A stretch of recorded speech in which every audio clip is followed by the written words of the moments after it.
جو قرآن پڑھے ہوں گے آلریڈی قرآن وہی پڑھیں گے. بتایا یہ گیا کہ جب کوئی پریشانی آئے، جب تم کو مصیبت گھیرے لے تو قرآن کی تلاوت کر لیا کرو.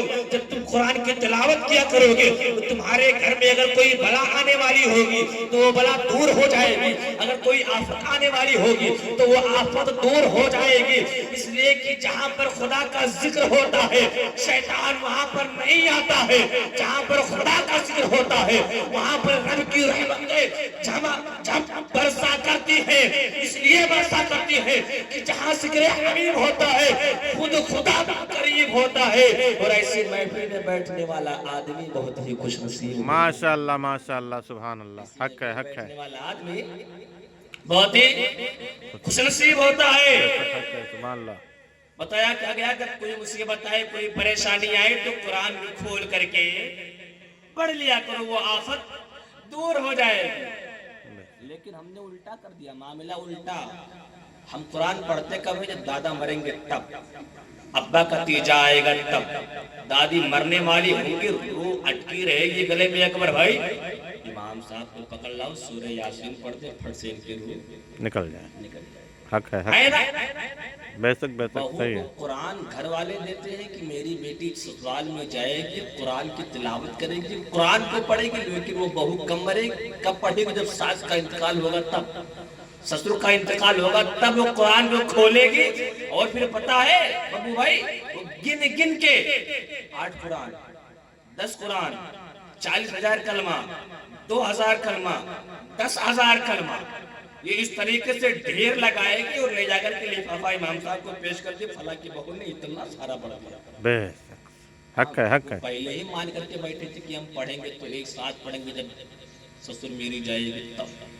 اب وہ ٹوٹلی کر کر کے جتنا ہوا 8 قرآن 10 قرآن 20 پارہ 50 پارہ پڑھ کر کے اس کو دے دیا.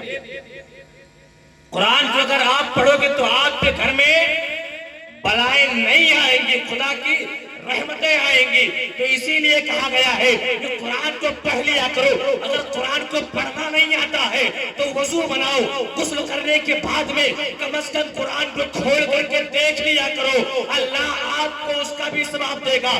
قرآن کو چوم لیا کرو، اس کا بھی آپ کو ثواب ملے گا. دیکھ لیا کرو، اس کا بھی آپ کو ثواب ملے گا.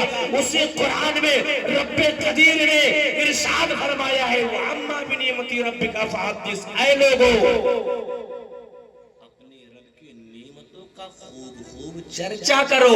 بے شک حق ہے. سبحان اللہ سبحان اللہ ماشاءاللہ. اپنے رب کی نعمتوں کا خوب خوب چرچا کرو. مثال کے طور پر جس سے اکبر بھائی کو اللہ تبارک و تعالیٰ نے بیٹا اور بیٹی سے نواز. یہ کیا یہ خدا کی نعمت ہے کہ نہیں ہے؟ حق. ورنہ دنیا میں ایسے نہ جانے کتنے لوگ ہیں کہ جو اولاد کے لیے ترستے ہیں، بستروں پہ جاتے ہیں عشاء کے بعد سے لے کر کے فجر تک ان کی آنکھیں لال ہو جاتی ہیں. مولا کاش ایک اولاد دے دے، مولا کوئی بیٹی دے دے. یہ بھی خدا کی طرف سے ایک امتحان ہے. اللہ جسے چاہے اسے دیتا، جسے نہیں چاہتا اس کو نہیں دیتا. لیکن یاد رکھنا اگر آپ کوئی دعا کر رہے ہو اور وہ دعا جلدی قبول نہیں ہو رہی ہے تو یاد رکھیے گا کہ جو چراغ دیر میں جلتا ہے وہ چراغ کامیابی کی منزل تک جاتا ہے. بے شک بے شک حق ہے. سبحان اللہ سبحان اللہ. اگر آپ ایک بار ہار گئے، 2 بار ہار گئے، 3 بار ہار گئے تو اس کا مطلب یہ نہیں کہ آپ ہمیشہ ہار ہوگی. یاد رکھیے گا مشکل ہی کے بعد اللہ تعالیٰ آسانی کرتا ہے.